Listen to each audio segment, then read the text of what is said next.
आपका चेतन मन जिस भी बात को स्वीकार करता है और उसके सच होने पर भरोसा करता है, आपका अवचेतन मन यानी सबकॉन्शियस माइंड उसे स्वीकार कर लेगा और हकीकत में बदल देता है। हम जो हासिल करते हैं और जो हासिल करने में असफल रहते हैं, वह सब कुछ हमारे खुद के विचारों के परिणाम होते हैं। यानी हम जो सोचते हैं वैसा ही हमारे साथ हो जाता है। हमारी शुद्धता और अशुद्धता, सुख और दुख हम पर ही निर्भर करती हैं। ओशो बताते हैं कि चेतन मन और अचेतन मन की शक्ति के बारे में, कैसे आप दुनिया का कोई सा भी कार्य कर सकते हैं। उन्हें कोई दूसरा नहीं बल्कि हम ही बदल सकते हैं। हमारी सारी खुशियाँ और दुख का स्रोत हमारे भीतर ही निहित है। जैसा हम सोचते हैं वैसा ही हम होते हैं। जैसा हम वर्तमान में सोचेंगे, भविष्य में हम वैसे ही बनेंगे। हाँ, कुछ चीज़ें ऐसी होती हैं जिन्हें आप नहीं बदल सकते, जैसे ग्रहों की गति, मौसम का परिवर्तन, समुद्र का ज्वार भाटा या सूर्य का उदय व अस्त होना। आपका चेतन मन जिन विश्वासों, मान्यताओं, राय और विचारों को स्वीकार करता है, वे सभी आपके अधिक गहरे अवचेतन मन पर अपनी छाप छोड़ते हैं।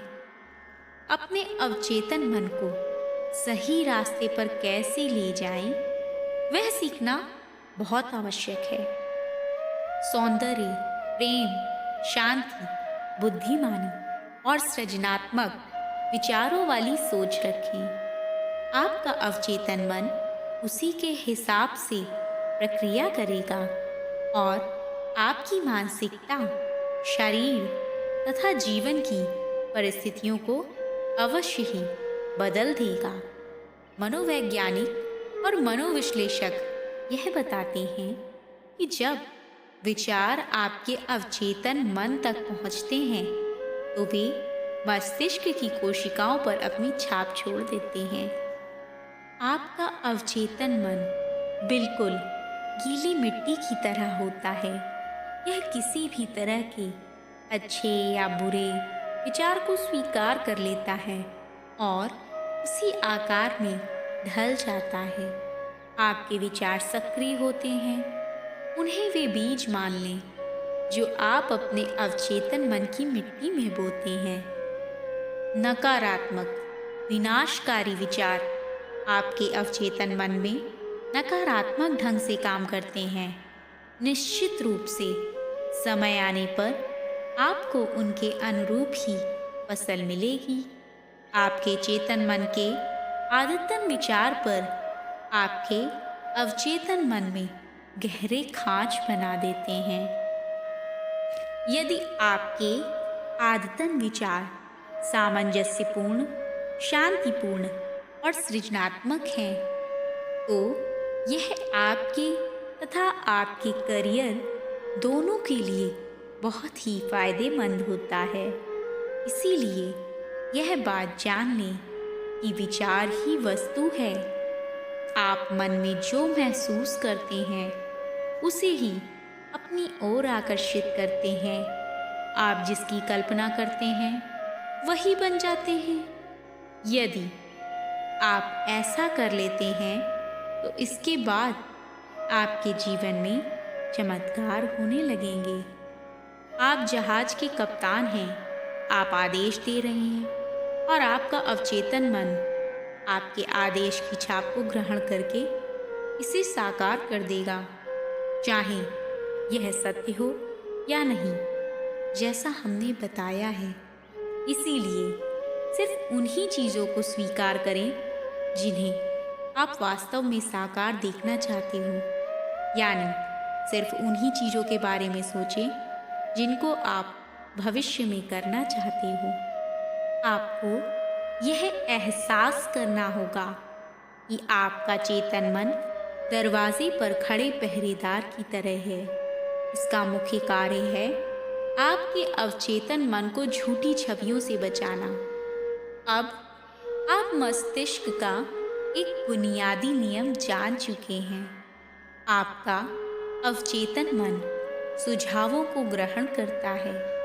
जैसे आप जान चुके हैं कि आपका अवचेतन मन तुलना नहीं करता है, ना ही यह तर्क करता है या खुद विचार सोचता है।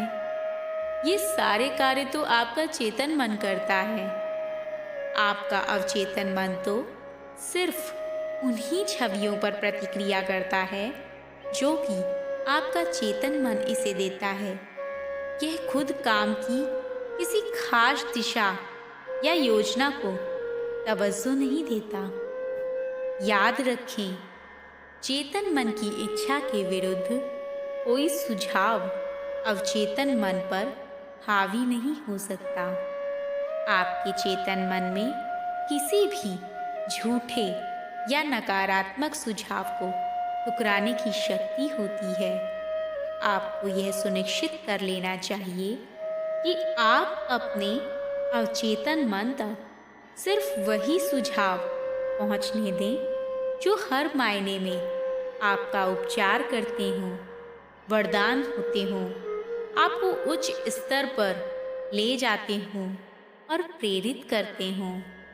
और यह कभी ना भूलें कि आपका अवचेतन मन आपकी हर बात पर विश्वास करता है। यह 100% आपकी बात मानता है। यदि आप यह कहते रहेंगे कि मुझे वह प्रमोशन नहीं मिल सकता, मैं अपनी आजीविका नहीं चला सकता, तो आपका अवचेतन मन ऐसी परिस्थितियां बना ही देगा कि आप सचमुच ऐसा नहीं कर पाएंगे। आपके अवचेतन मन पर दूसरों के विचारों का भी असर पड़ता है। बचपन से ही हमें अधिकतर को बहुत से नकारात्मक सुझाव दिए जाते हैं। नकारात्मक सुझावों की वजह से ही मानसिक प्रतिक्रिया बहुत ही बुरी आदत बन सकती है, जिसका परिणाम युद्ध, दुख, कष्ट, धार्मिक व जातीय पूर्वाग्रह और तबाही होता है। संसार के तानाशाह, स्वेच्छाचारी शासक और निरंकुश नेता सुझाव की शक्ति को जानते हैं। स्टालिन ने इसका अभ्यास किया था, हिटलर ने इसका सहारा लिया था, मोहम्मद और ओसामा बिन लादेन भी इसे अमल में लाता था। इन सभी लोगों ने धार्मिक या जातीय पूर्वाग्रहों को जागृत किया। फिर जब लोग उत्तेजित होकर भावावेश में आ गए तो अन्य नकारात्मक सुझाव को दिए गए और इन लाखों के सामने कुछ बातें बार बार दोहराई गईं। आप यह नहीं जानते कि यह आपके अवचेतन मन को दिए गए ऐसे आदेश हैं जिनकी वजह से आपका जीवन जीता जागता नरक बन जाएगा, कुंठित, मनोरोगी और संकोची हो जाएंगे। खुद को ऐसे विध्वंसात्मक सुझाव देने की वजह से आपको मनोविश्लेषक के क्लिनिक भी जाना पड़ सकता है। आप इन सभी नकारात्मक सुझावों को खारिज भी कर सकते हैं, बशर्ते आप अपने अपने अवचेतन मन को प्रार्थना की खुराक दें या सोने जाने से पहले कोई ना कोई प्रेरक सामग्री पढ़ें। इससे ये भी विनाशकारी विचार नष्ट होते जाएंगे। हमें यह विश्वास होना चाहिए कि हम अपने जीवन को बेहतर बना सकते हैं। यह विश्वास चाहे सच्चा हो या झूठा या तटस्थ हो, लंबे समय तक कायम रखा जाना चाहिए। इसे हमारी मानसिकता में घुल मिल जाना चाहिए, जब तक कि विपरीत प्रकृति के विश्वास के जरिए इसे खारिज न कर दिया जाए। यह सबेर साकार हो जाता है। हम सभी के भीतर यह शक्ति है कि हम अपने भीतर के नकारात्मक विश्वासों को बदलकर उनकी जगह पर सकारात्मक विश्वास रख सकते हैं और इसी तरह अपने जीवन को बेहतर बना सकते हैं। Please like and share the video and also subscribe if you are new on the channel.